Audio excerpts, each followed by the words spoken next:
আকীদা কতটা মূল্যবান আমি শুধু একটা উদাহরণ দিয়ে আমার বক্তব্য আমি শুরু করব। আপনার আকীদা যদি সঠিক না থাকে তাহলে আপনার আর আমার অবস্থা সেই রকমই হয়ে যাবে। আমরা ধরে নিলাম একটা বালতি নিলাম, আরে বালতিটা নিয়ে গিয়ে কি করলাম, কলের নিচে রেখে দিলাম, আর সেই বালতির নিচে ছিদ্র করে দিলাম, অনেকটা ছিদ্র আছে। আর সারা দিন যদি আপনার কলটা যদি আমরা চিপতেই থাকি, পানি কতটা থাকবে বাপ? থাকবে গো ভাই? কেন থাকবে না?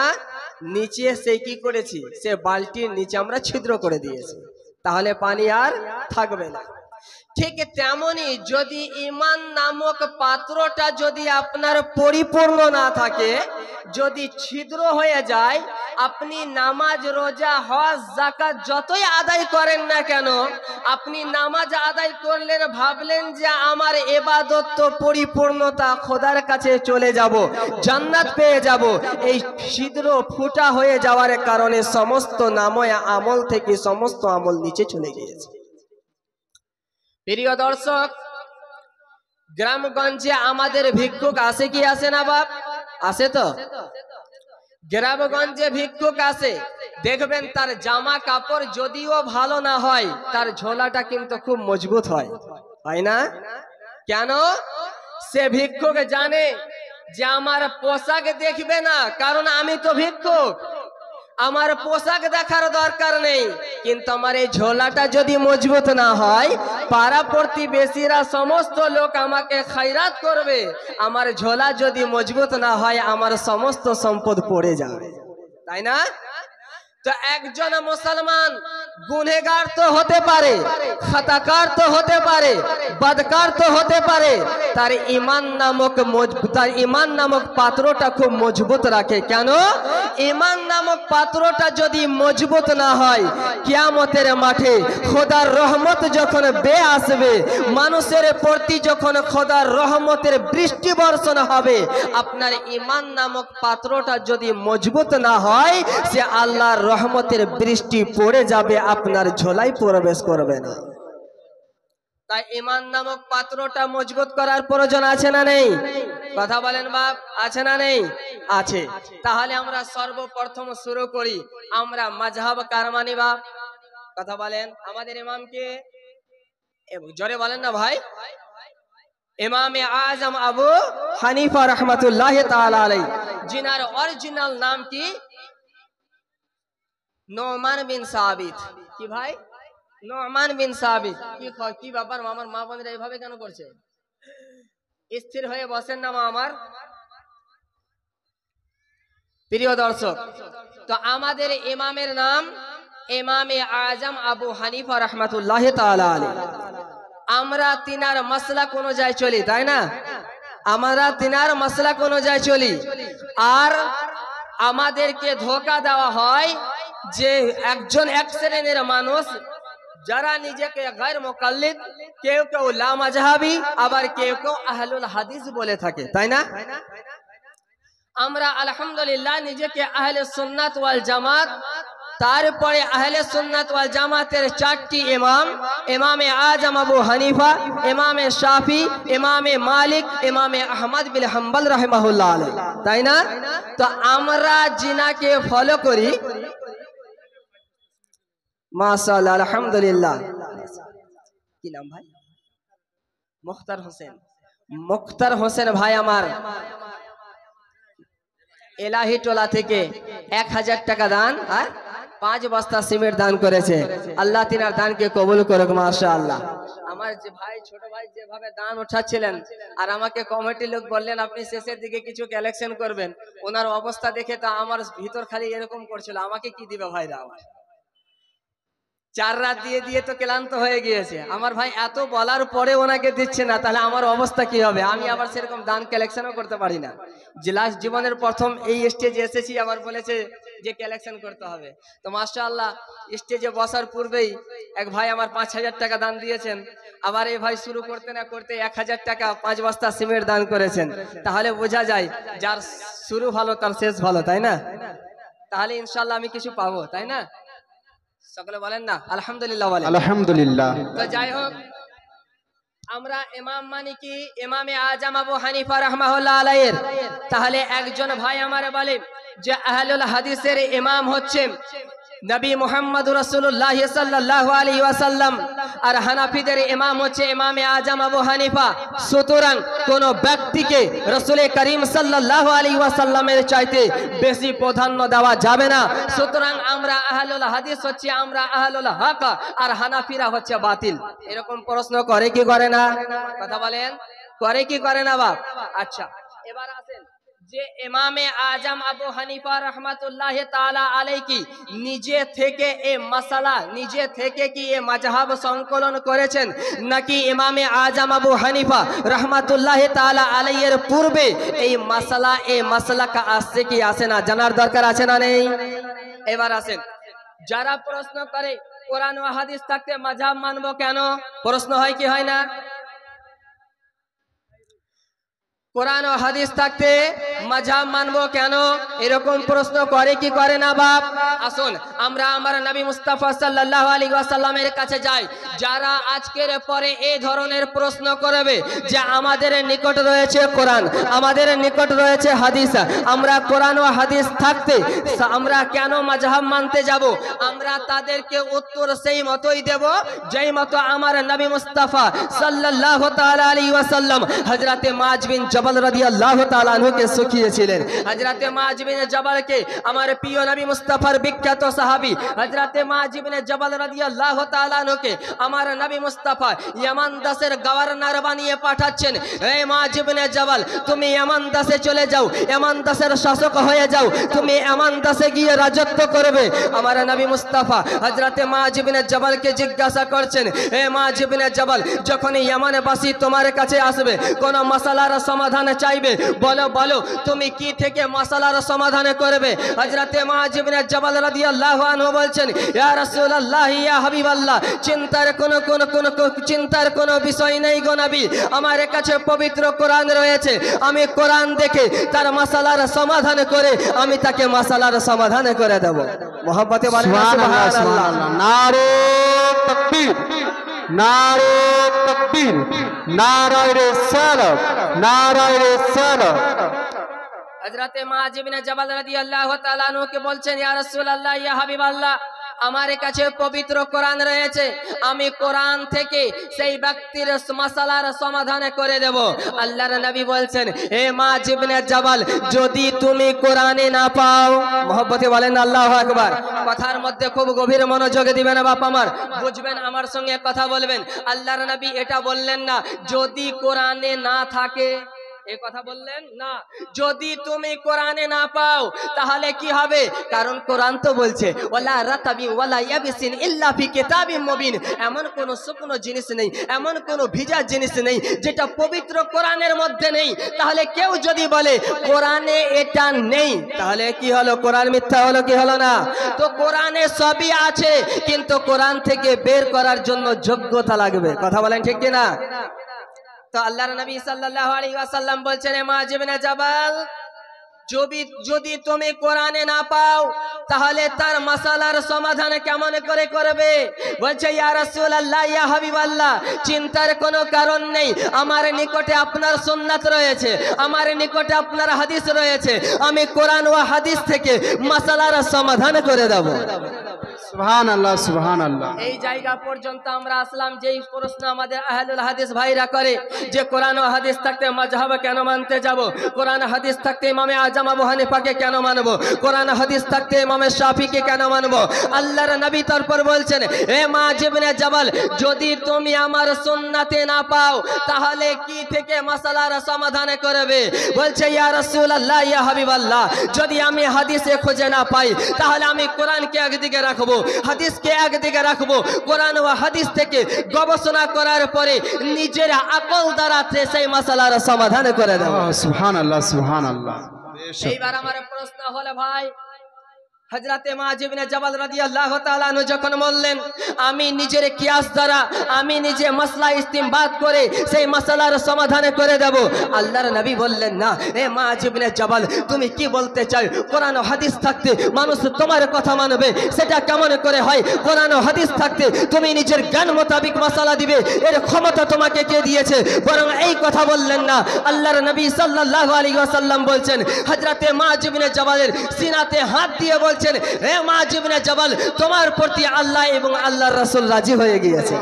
বেশক সুবহানাল্লাহ সুবহান। তাহলে বলেন যেই ভাইরা আমার বলে কোরআন ও হাদিস থাকতে মাযহাব কেন মানবো, তাহলে আমার প্রশ্ন হলো এতগুলো সাহাবী কি ছিলেন শিক্ষিত না অশিক্ষিত?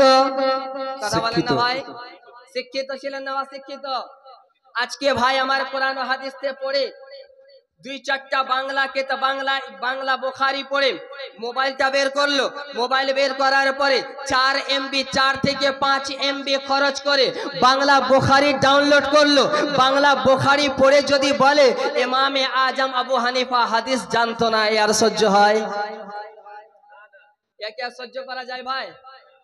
4 থেকে 5 MB খরচ করে বাংলা বুখারী পড়ে বলবে ইমামে আজম আবু হানিফা হাদিস জানতো না, ইমামে বুখারী হাদিস জানতো না, এ কি আর সহ্য হয়? মুআজ্জাজ মুহতারাম সামির ইকরাম, আসুন একজন হাদিস বিশারদ যিনার নাম হচ্ছে আলী ইবনুল মাদিনী। কি নাম? আলী ইবনুল মাদিনী। আচ্ছা বলেন তো, আমি একজন মুহাদ্দিসের নাম বলছি, সবারই জানা দরকার। আচ্ছা বলেন তো আপনারা কি সেই নাম জানেন? ইমামে বুখারীর নাম জানেন ভাই? বুখারীর নাম জানেন? সহিহ বুখারী। আহলে হাদিসদের কথায় কথায় কিন্তু বুখারীতে আছে না নেই, বুখারীতে আছে না নেই, বুখারীতে থাকলে মানবো, বুখারীতে না থাকলে মানবো না। আসুন ইমামে বুখারী রাহমাহুল্লাহ আলাইহি বলছেন, আমি বুখারী পৃথিবীর সমস্ত জায়গায় গিয়েছি যেখানে হাদিস ওয়া কোরআনের আলোচনা হয়, যেখানে জ্ঞানের আলোচনা হয়, আমি বুখারী সমস্ত জায়গায় গিয়ে নিজেকে জ্ঞানের জন্য কখনো মাথা নত করতে হয়নি, কখনো ইমামে বুখারী আমি কখনো পরাজয় বরণ করিনি।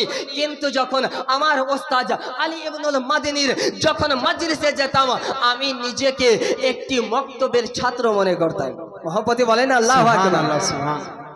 মেহমান ভাই আমার একটু আওয়াজকে খিঁচাবেন, আওয়াজটা খিঁচছে, একটু আওয়াজটাকে ভাসিয়ে দিবেন। তো প্রিয় দর্শক আমার, হযরতে ইমামে আজম হযরতে ইমামে বুখারীর ওস্তাদের কথা বলছেন। আমি যখন আলী ইবনুল মাদিনীর যখন কি করতাম মজলিসে যেতাম, নিজেকে ছাত্র কি মনে করতাম? নিজেকে শিশু সন্তান মনে করতাম, মক্তবের ছাত্র মনে করতাম। তাহলে আলী ইবনুল মাদিনী কি মূর্খ ছিলেন? কথা বলেন। আলী ইবনুল মাদিনী কি কম ছোট মুহাদ্দিস ছিলেন? ইমামে বুখারীর ওস্তাদ আলী ইবনুল মাদিনী তার একটি বিখ্যাত কিতাব, সেই বিখ্যাত কিতাবের নাম হচ্ছে কিতাবুল ইলাল। যিনারা হাদিস বিশারদকারী, হাদিস নিয়ে গবেষণা করে, তারা এই কিতাব সম্পর্কে সবাই অবগত রয়েছে। আলহামদুলিল্লাহ, সেই কিতাবটা আমি আপনার কেরালা থেকে মাঙিয়েছি, কিতাবুল ইলাল। সেই কিতাবের 32 নম্বর পৃষ্ঠার মধ্যে হযরতে আলী ইবনুল মাদানী রাহমাহুল্লাহ আলাইহি বলছেন, লাম ইয়াকুন ফি আসহাবিন নবী সাল্লাল্লাহু আলাইহি ওয়াসাল্লাম মান লাহু সুহবাতুন।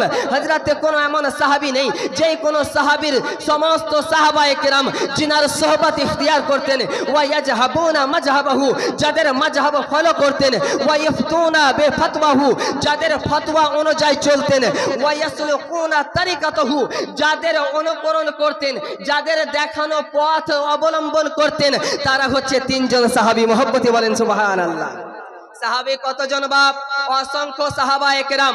আচ্ছা বলেন তো, যারা বলে যে কোরআন ও হাদিস থাকতে ইমাম মানার প্রয়োজন নেই, আল্লাহ নিজেকে বিবেক বুদ্ধি দিয়েছে, আমরা কোরআন ও হাদিস থেকে মাসলা ইস্তেমবাত করতে থাকবো, কোরআন ও হাদিস থেকে আমরা নিজে জ্ঞান অর্জন করব। আচ্ছা বলেন তো, আজকে বর্তমান জামানার মাওলানারা বেশি শিক্ষিত নাকি সাহাবায়ে কেরাম বেশি শিক্ষিত? কথা বলেন না ভাই আমার, পিছার ভাইরা আমার, আপনার কি রাগ করছেন? আমার কথা বুঝতে পারছেন তো বাপ? আমার সাহাবায়ে কেরাম শিক্ষিত না অশিক্ষিত? কথা বলেন। শিক্ষিত, কিন্তু সমস্ত সাহাবায়ে কেরাম কাদের মাযহাব ফলো করতেন? ইমামে কি বলছেন? আলী ইবনুল মাদানী রাহমাহুল্লাহ আলাইহি বলছেন, সাহাবায়ে কেরাম বলছেন কি ইয়াজহাবুনা মাযহাবাহু, আমরা যাদের মাযহাব অনুকরণ করতাম, ওয়া ইফতুনা বিফতওয়াহু, আমরা যাদের ফতোয়াকে ফলো করতাম। মাত্র তিনজন সাহাবী। কয়জন সাহাবী? তিনজন সাহাবী। তাদের নাম কি? হযরতে আব্দুল্লাহ ইবনে মাসউদ রাদিয়াল্লাহু তাআলা আনহু, হযরতে যায়েদ বিন সাবিত রাদিয়াল্লাহু তাআলা আনহু, হযরতে আব্দুল্লাহ ইবনে আব্বাস রাদিয়াল্লাহু তাআলা আনহু। এই তিনজন সাহাবায়ে কেরাম যখন কোনো ফতোয়া দিয়ে দিতেন, সমস্ত সাহাবায়ে কেরাম এক বাক্যে মেনে নিতেন। সুবহানাল্লাহ, সুবহানাল্লাহ। এই তিনজন সাহাবায়ে কেরামের মাযহাব ফলো করতেন কে? সমস্ত সাহাবায়ে কেরাম। এবার আসুন, হযরতে আলী ইবনুল মাদানী কুফাবাসী কাদের মাযহাব ফলো করতেন সেই বর্ণনা আপনার অনুযায়ী আমল করেছেন। দেখেন, কুফাবাসী যাকে ফলো করতেন তিনার নাম হচ্ছে হযরতে আব্দুল্লাহ ইবনে মাসউদ রাদিয়াল্লাহু তাআলা আনহু। মদিনাবাসী যাকে ফলো করতেন তিনার নাম হচ্ছে হযরতে আব্দুল্লাহ ইবনে আব্বাস রাদিয়াল্লাহু তাআলা আনহু। মক্কাবাসী যিনাকে ফলো করতেন তিনার নাম হচ্ছে হযরতে যায়েদ বিন সাবিত রাদিয়াল্লাহু তাআলা।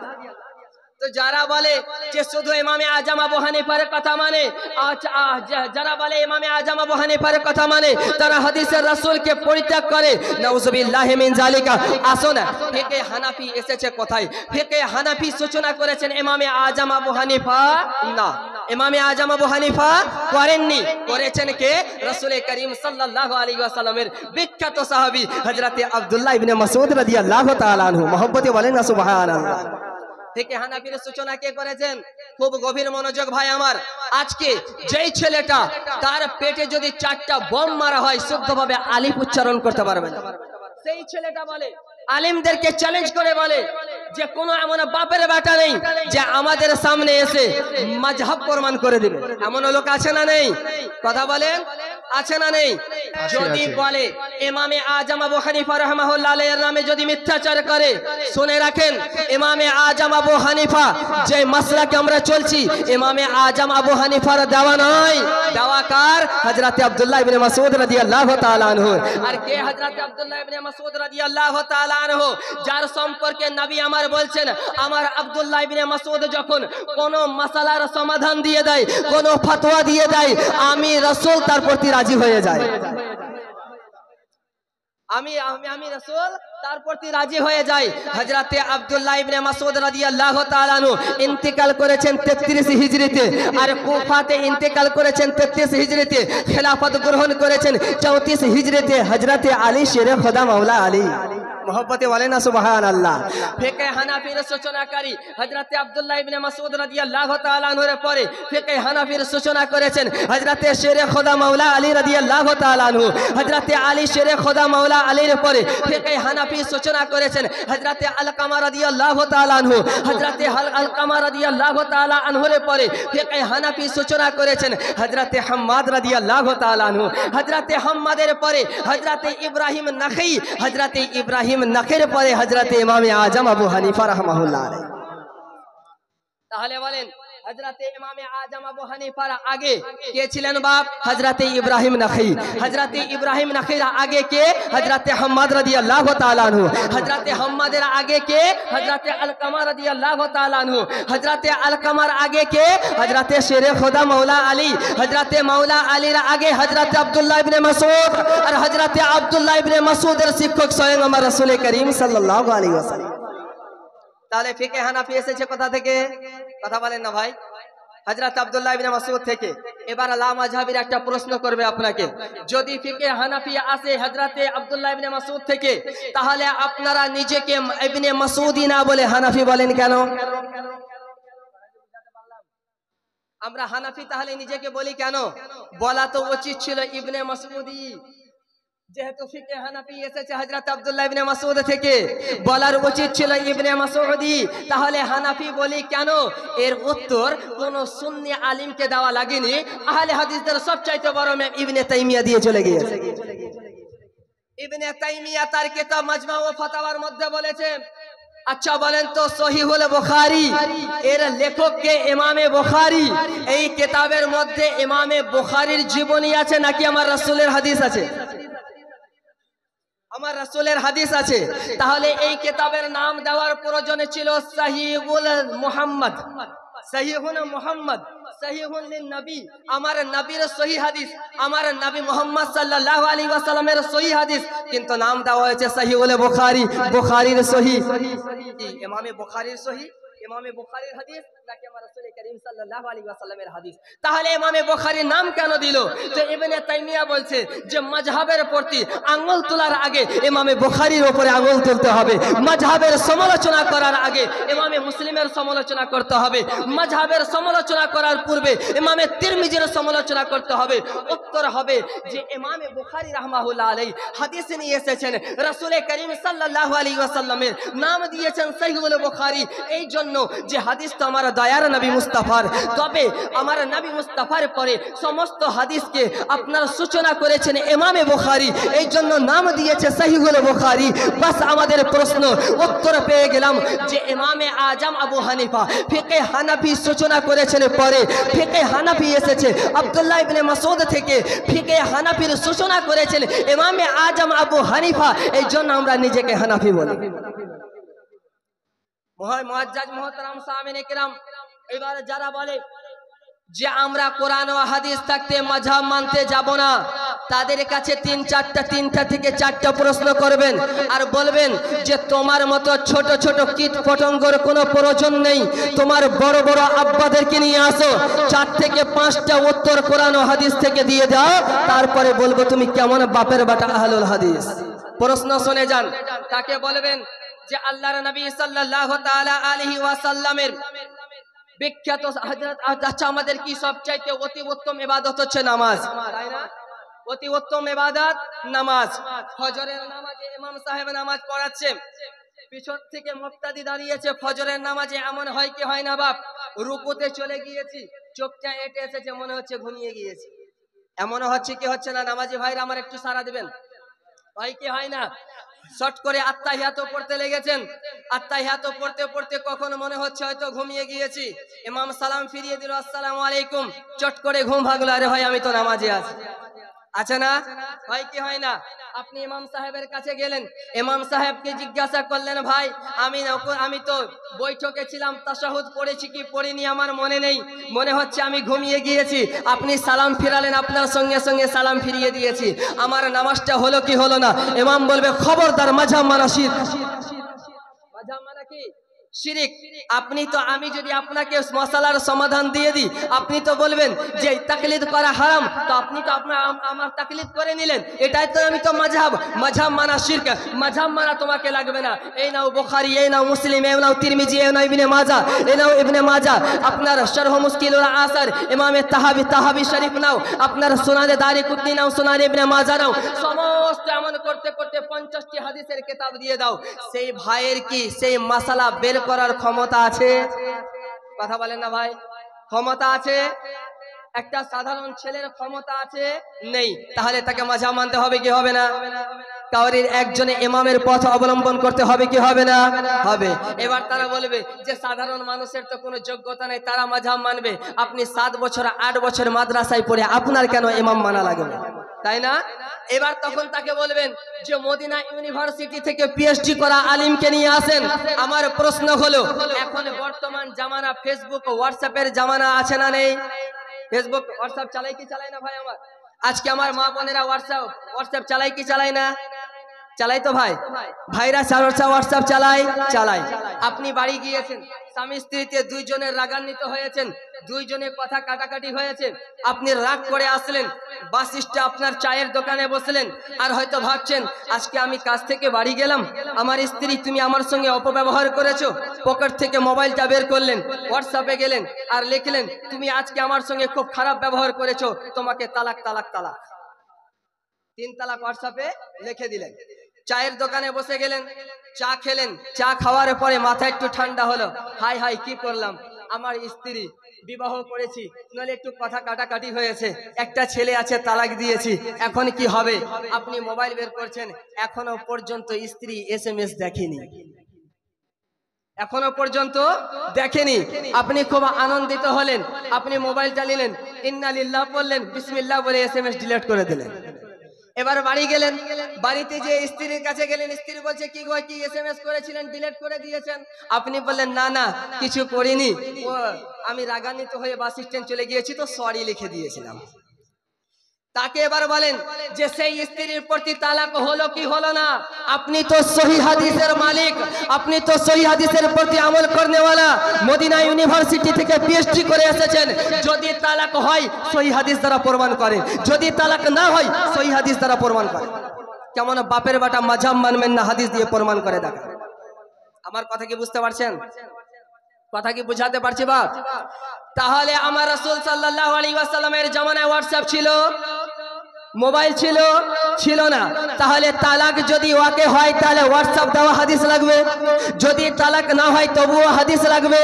এবার আপনাকে পাল্টা প্রশ্ন করবে, ইমামে আজম আবু হানিফার জামানায় তো হোয়াটসঅ্যাপ ছিল না, ইমামে আজম আবু হানিফার জামানাও মোবাইল ছিল না, তাহলে তালাক হবে কি হবে না আপনি বলে দেন। আপনি তখন বলবেন আমি তো মাযহাব অনুসরণ করনেওয়ালা, আপনি তো সহি হাদিসের ডিলার, আপনি তো সহি হাদিস ব্যতীত কিছুই মানেন না। আপনি আগে প্রমাণ করেন সহি হাদিস দ্বারা তালাক হবে কি হবে না। কথা কি বুঝাতে পারলাম ভাই? নিচে মসজিদ ওপরে মসজিদ, এখনো পর্যন্ত নিচে মসজিদের ফুল হয়নি, ওপরে চলে গিয়েছে মুসল্লি ফুল। এই নিচের ইমামের ইক্তেদা করছে, কোরআন ও হাদিস দ্বারা প্রমাণ করেন সেই মুক্তাদির নামাজ হবে কি হবে না। ভুঁইস চিনেন তো বাপ? ভুঁইসের মাংস খাওয়া হালাল না হারাম? ফতোয়া আমি দিবেন না ভাই, ফতোয়া আমি দিনই আপনারাও দিবেন না।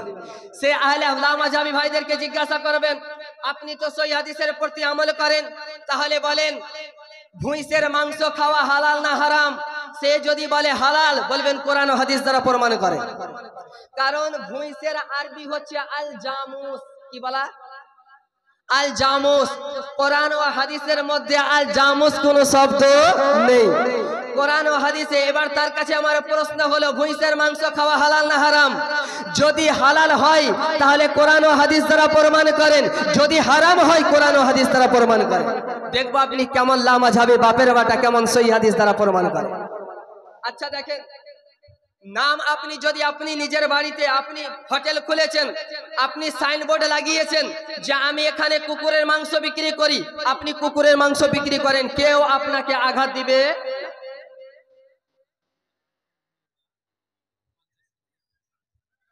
সুবহানাল্লাহ সুবহানাল্লাহ।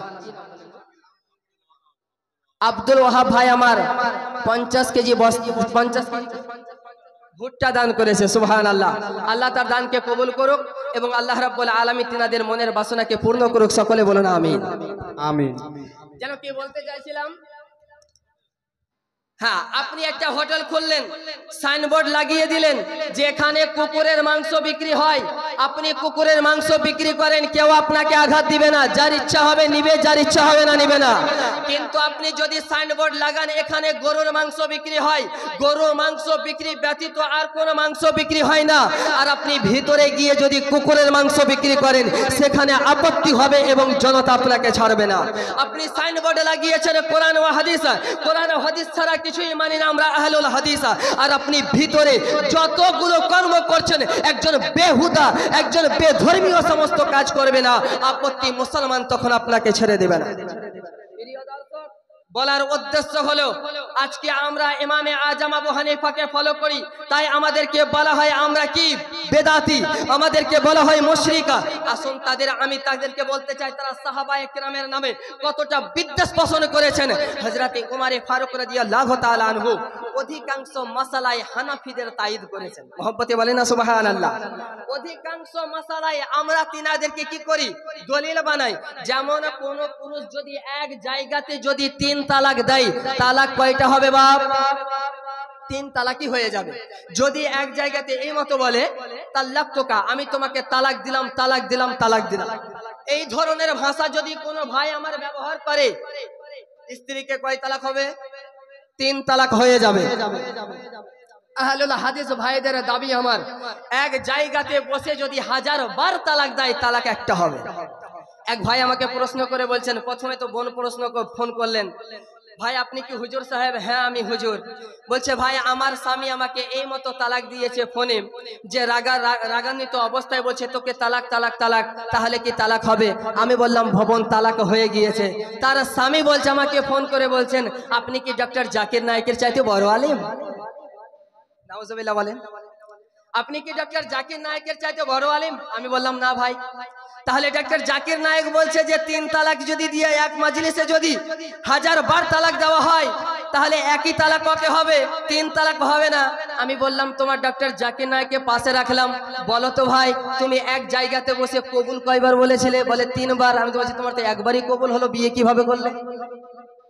এক জায়গাতে বসে যদি 1000 বার যদি তালাক বলে এক তালাক হয়, তো বিয়ের মাঝখানে বসে এক ঘরে তালাক আর শ্বশুর বাড়িতে তালাক, খালা শ্বশুরের বাড়িতে এক তালাক দিয়েছিলে নাকি? খালুর বাড়িতে যে যখন কবুল বলেছিলে, তো এক জায়গায় তো শ্বশুর বাড়িতে বিবাহ করেছে, সেখানে বললো কবুল কাবিল তো কবুল করলাম, আর নিজের বাপের বাড়িতে এসে একবার কবুল, আর খালুর বাড়িতে যে একবার কবুল, নাকি এক জায়গাতে বসে কবুল বলেছিলে? তো কবুল যদি বললে যদি এক জায়গাতে 3 বার কবুল বলে 3 বার কবুল হয়ে যায়, তো তালাক 3 বার বলে 3 বার তালাক হবে না? ফাজলামির একটা সীমা থাকে ভাই। তখন ছেলেটা বলছে আমার স্ত্রী, আমি তাকে ওইভাবেই নিয়ে খাবো, তাতে আপনার কি? আমি বললাম ধুর গাধা, তোমার এই ছাগল তুমি যদি 2 বারের জায়গাতে যদি একবারের জায়গাতে যদি 14 বার জবাই করো তো আমি কি করব? করেন আপনি? আমার কাছে মাসালা জানতে আসে, আমি মাসালার সমাধান দিয়ে দিলাম, উত্তর দিয়ে দিলাম। মানবেন কি না মানবেন আপনার ব্যক্তিগত ব্যাপার। এক বেদিন, তাকে বেদিনী বলা হবে, একজন ব্যক্তি সে কি বলছে নিজের মেয়ের সঙ্গে জেনা করছে, আবার তোকে প্রশ্ন করা হলো তো বলা আমার মেয়ে আমি কি করব, আমি যা ইচ্ছা তা করবো, সেটা আমার ব্যক্তিগত ব্যাপার। তাকে কি করে বেদিনকে? তো এই ধরনের কুসংস্কার কথা যদি বলে, এই ধরনের ব্যবহার যদি মানুষ করে, কেউ যদি বলে আমি মানবো না, তাহলে কি বোঝানো যাবে? আপনি